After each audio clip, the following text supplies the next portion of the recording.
Hi, this is Bonnie Barker with BonnieBabeCrochet.com, and you have come to video number 3 to show you how to crochet the third square in the Aran Sampler Mystery Throw. For this square, I'm going to be using Red Heart with Love. This is some yarn left over in my stash. The color is called Mallard, if you're following along with me. I'm hoping to get at least 1.5, possibly 2 squares out of this. Each square is going to require approximately 200 yards, so I'll probably need more than 2 for the 4 squares that I'm going to be crocheting with this. Alright, well, let's go ahead and get started. I also just wanted to remind you that you can use any yarn that you have in your stash. So let me go ahead and cut that knot out of that yarn.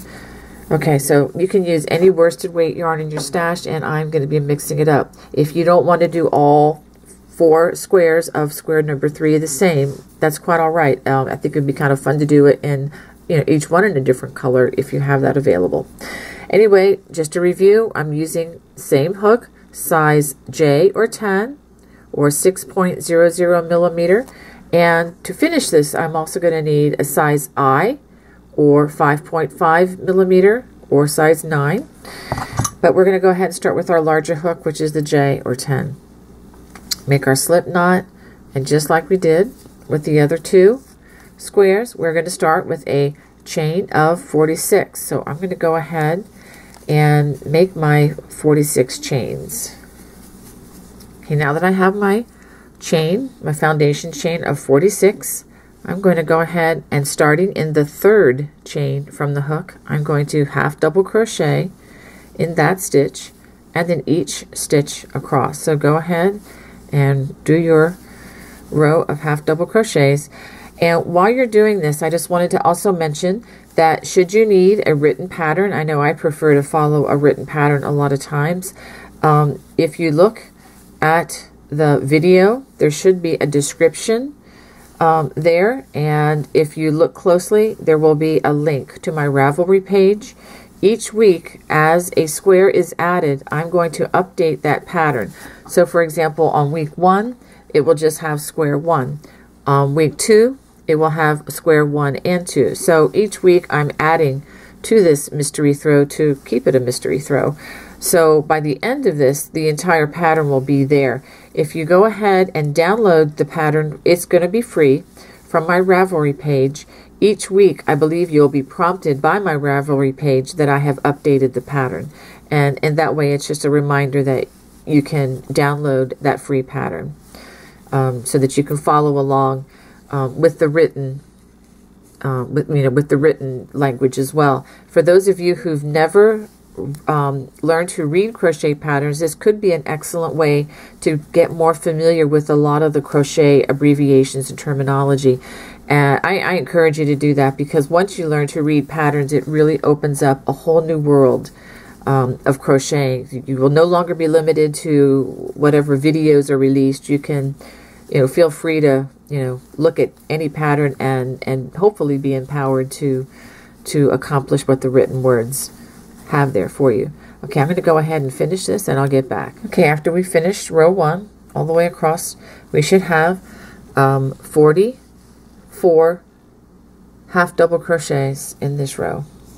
Okay, we're going to chain 2. I'm going to turn, and this is going to be a little different than the first 2 squares. I'm going to just work 1 half double crochet in that first stitch.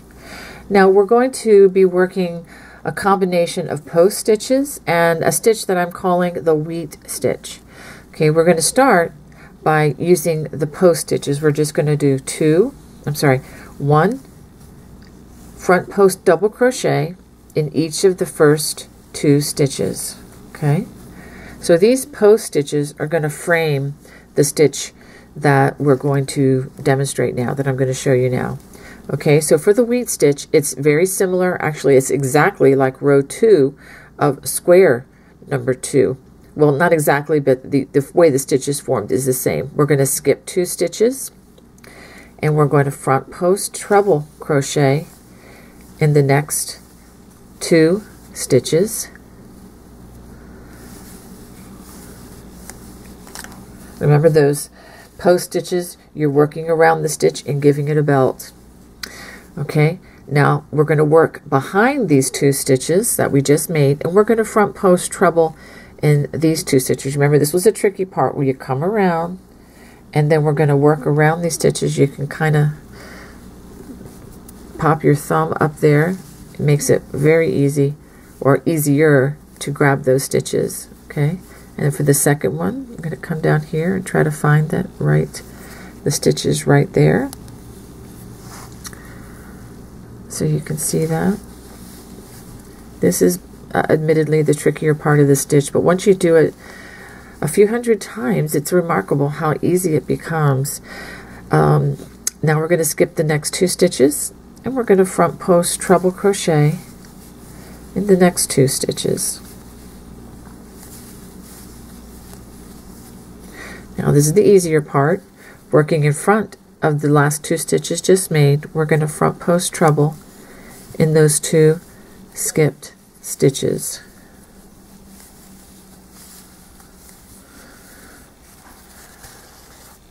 Okay, so this is what we should have with that cable.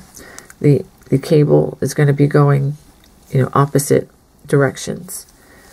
Okay, and the next 2 stitches, now make sure that we don't double dip here and use a stitch more than once, because it looks like that stitch is available, but actually it's part of the stitch with the treble. So the next 2 stitches, we're just going to simply work front post double crochets. These are more border stitches. So let me take a stop here. So these stitches here are going to go straight up, kind of as borders, and this one as well. And this is where your stitch is going to come out. So that's what we're going to repeat all the way across. Okay, we're going to go ahead.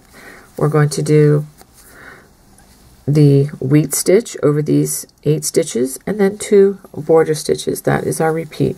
Skip 2 stitches here. Let's go ahead and do another one.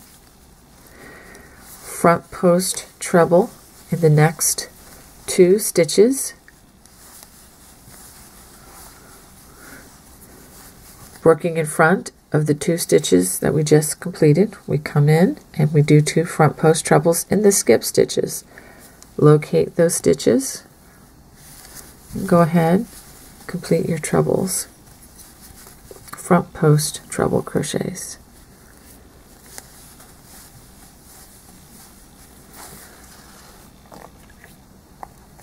Now for the second part of this, skip 2 stitches.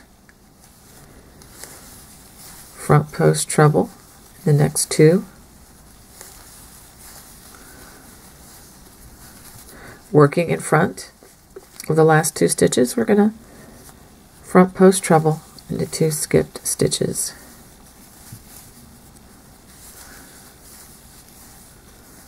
And after we do that cable, we're going to do 2 front post double crochets. Again, these are our border stitches.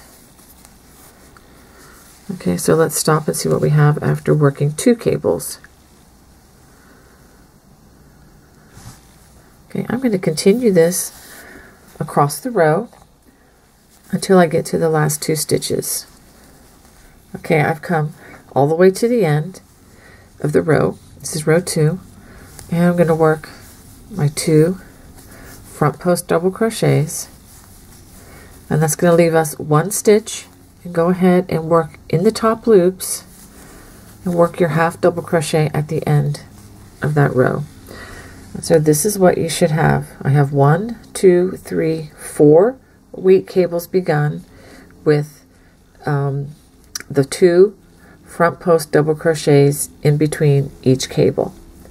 Alright, so that's row 2. So I'm going to chain 2, turn, and this is with the back side facing. Okay, we're going to go ahead and start row 3. We're going to half double crochet in that first stitch, which should also be the half double crochet of the last row. And just like the square 1 and 2, we are going to work our back post double crochet in each stitch all the way across the row. So just back post double crochets.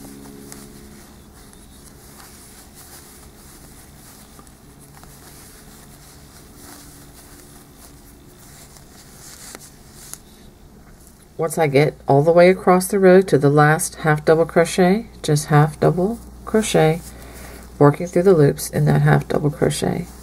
Let's go ahead and chain 2. I'm going to turn, and this helps give a little more definition to what we're doing. So for the remainder of this square, we are going to repeat rows 2 and 3. We're going to repeat them 11 more times, which would be a total of 25 rows once we finish from row 1 to 25. Okay, so we're going to go ahead. I'll show you the first repeat of row 2, which is half double crochet in that first stitch, and front post double crochet in the next 2 stitches. Now this is where the wheat cable starts to get its definition. We're going to skip 2, and we're just repeating row 2, which means front post treble crochet in the next 2 stitches, and then working behind these 2 stitches, front post treble in the 2 skipped stitches.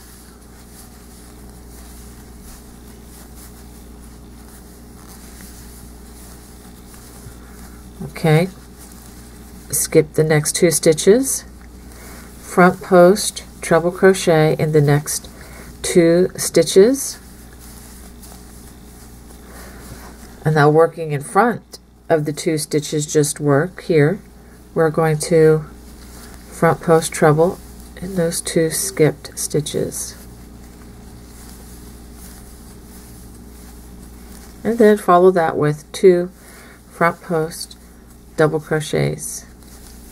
Okay, I'm going to pause and take a look at this. So I just wanted to show you how this cable just continues to come out from the center. The idea is for it to look like a wheat sheath. So that's what we're shooting for. And then again with the 2 border stitches on each side. So go ahead and repeat rows 2 and 3 11 more times. There will be a total of 12 repeats if you count the first repeat of row 2 and 3. Or not, it's not a repeat, it's actually the first time you do that, and then plus 11 more repeats. And if you include the foundation row here, you'll have a total of 25 rows. So go ahead and complete that. Okay, after completing the 25 rows, I wanted to show you what my square looks like. It's a little bit curly on the bottom, but I'm not going to worry about that because we are far from done with this. So you can see the cables, the wheat cables with the 2 front post double crochets in between. It kind of helps to give this stitch a definition. Otherwise, if we didn't put the definition of these rows in between, it looks very similar to the square number 1, unless you look really closely. Okay, now we're ready to work our border round. Okay, so we were working with the wrong side facing, and before we do any more, the first thing we need to do is we need to change our hook size, because when we do our perimeter rounds, we want to make sure we're using our smaller hook. So I'm going to get rid of the J hook, and I'm going to pick up my I or 9 crochet hook. Now if you need to use a smaller hook, if you find that your perimeter rounds are very wavy and very full and not lying as flat as you'd like it to, feel free to even go to a size H hook if you need to. But I'm pretty happy with what I get with an I hook, so I'm gonna go with that. I'm going to chain 1, and I'm going to turn back with the front side facing. I think the single crochet perimeter looks much better with the front side than the back side showing. And I am going to work a single crochet just like we've done on the other 2 squares all the way across to the last stitch of the row. Okay, I've worked all the way across. I did not work in the turning chain. My last stitch was in that half double crochet, and you need to have 44 stitches all the way across. That's very important that we keep that 44 count going. I'm going to chain 2.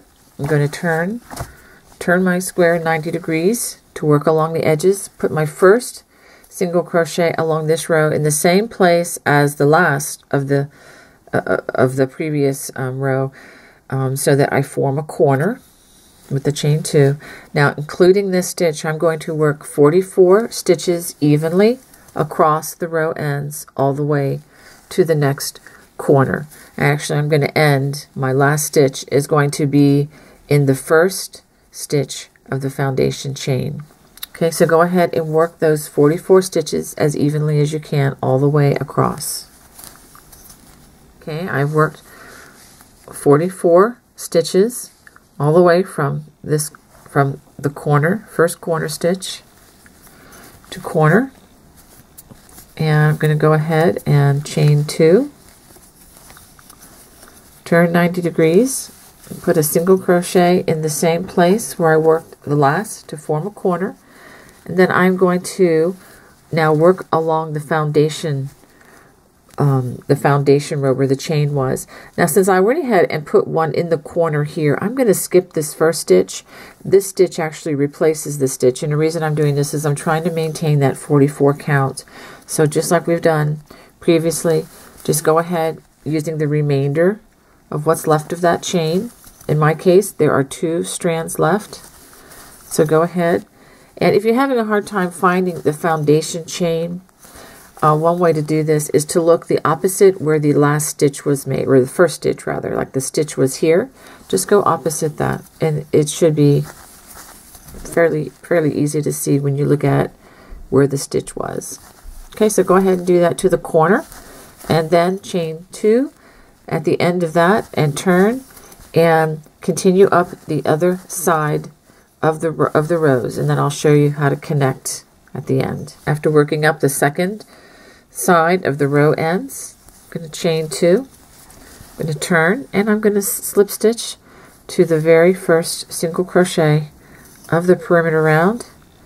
Go ahead and give it a chain and a tug, and go ahead and cut, leaving a nice strand for hiding these loose ends at the end. So I've gone ahead and I've finished the first perimeter round using the main color.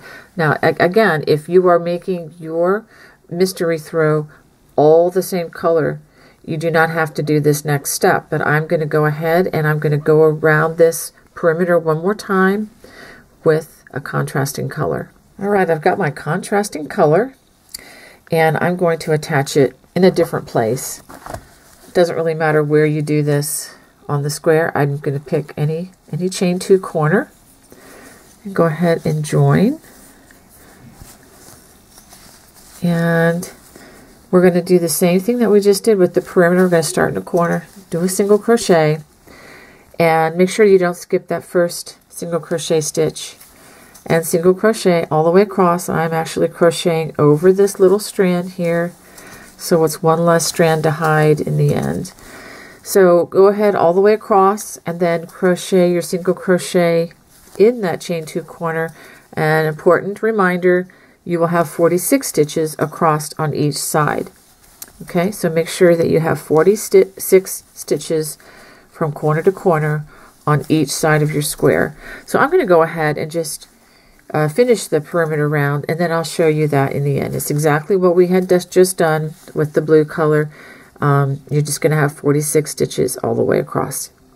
After working my last single crochet in the same place where I first joined this round, chain 2, and then slip stitch in the first single crochet of the round, and give it a chain, give it a tug, and go ahead and leave a nice long strand for hiding later. Go ahead and give that a tug. So let's go ahead and take a look at this square. Okay, so that completes square number 3. I'm going to go ahead and make 3 more of these for a total of 4 for the throw that I'm doing. However, like I said before, if you wanted to make each of these 4 in this design of a different color, feel free to do whatever you like. If you want to do them all, the entire project, all one color, that you are totally free to do that. You are the designer. So I look forward to seeing you next week when we learned square number 4. God bless. Bye-bye.